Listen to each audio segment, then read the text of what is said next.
Hello everyone and welcome back. So I've got yet another Magic the Gathering Final Fantasy concept, thoughts, and considerations video here.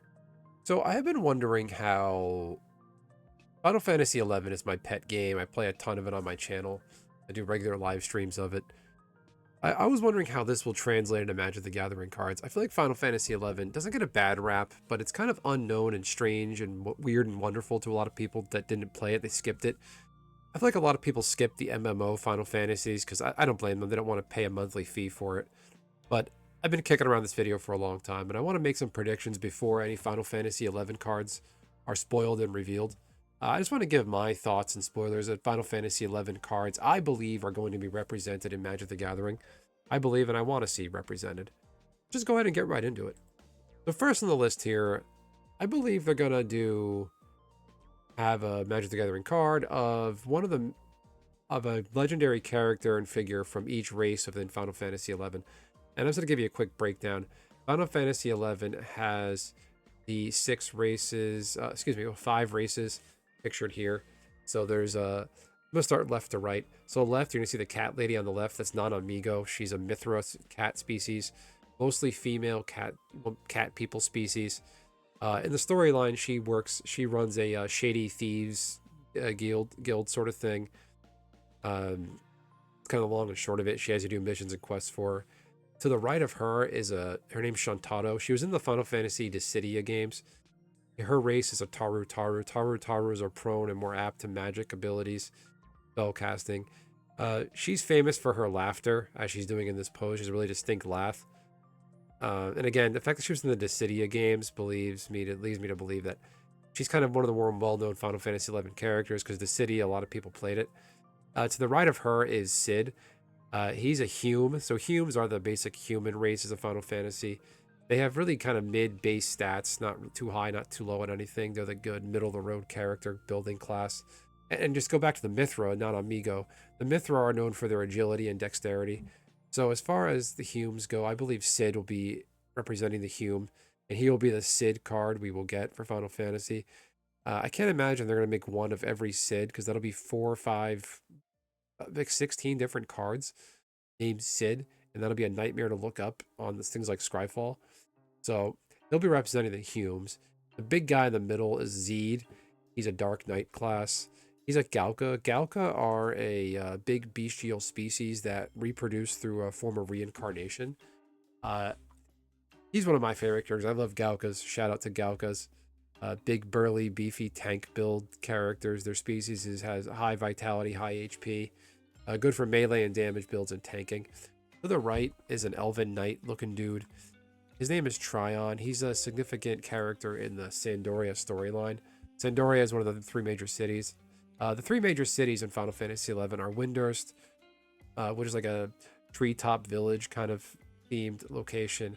There's Bastok, which is like an industrial mining town. Then there's Sandoria, which is your castles and knights and chivalry. It's got a very French, chivalristic aesthetic to it. Knights, castles, royalty. He's Prince Tryon. He's involved in this storyline in a significant way. I believe he'll be representing the Elven class. Elven characters are known for apt, high, like mage, kind of like a paladin, white magic, and damage dealing builds. Really a good class all around.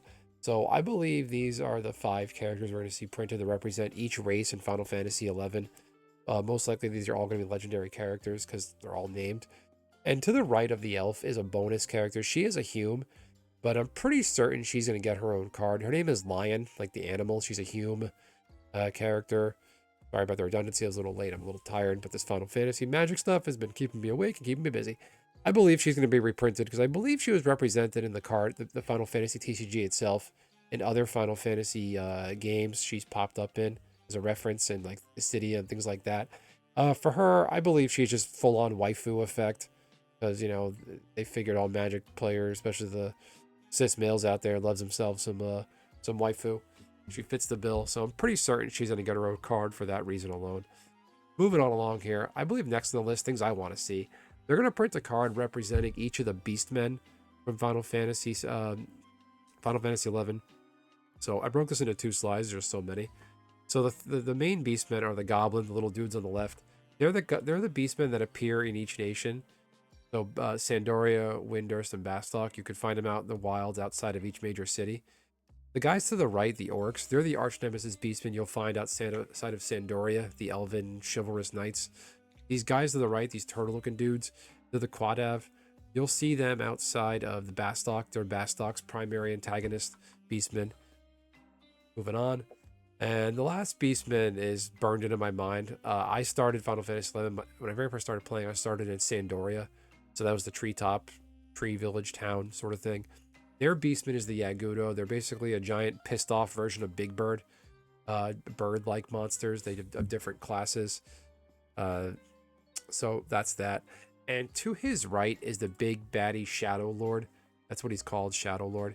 He's the protagonist of the missions of the 3 cities.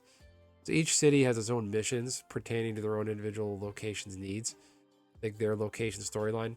But Shadow Lord, the mission 5 to get rank 6 in Final Fantasy XI, all 3 nations have the same mission where you have to fight Shadow Lord. So the whole Final Fantasy XI storyline is underpinned by 20 years before the game, your character emerges. There was the Great War led by the Shadow Lord. He brought all the Beastmen tribes together to destroy the three cities that take the magic crystal, I believe. The whole premise, basically. He was defeated and sealed away. He does come back, and he's brought back later on through the Beastmen, and you have to fight him. So that's that. Pardon me, I got a Discord call. So that's it. That's that. I do wonder what other assets from Final Fantasy XI will be represented.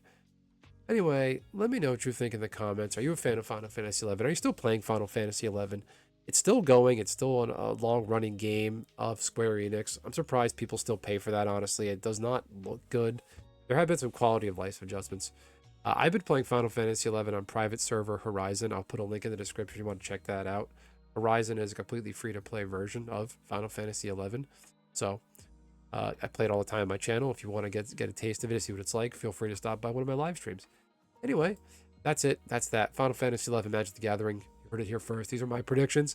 I hope to see these cards represented. Catch you next time. Be sure to smash that like button, everyone. Thank you.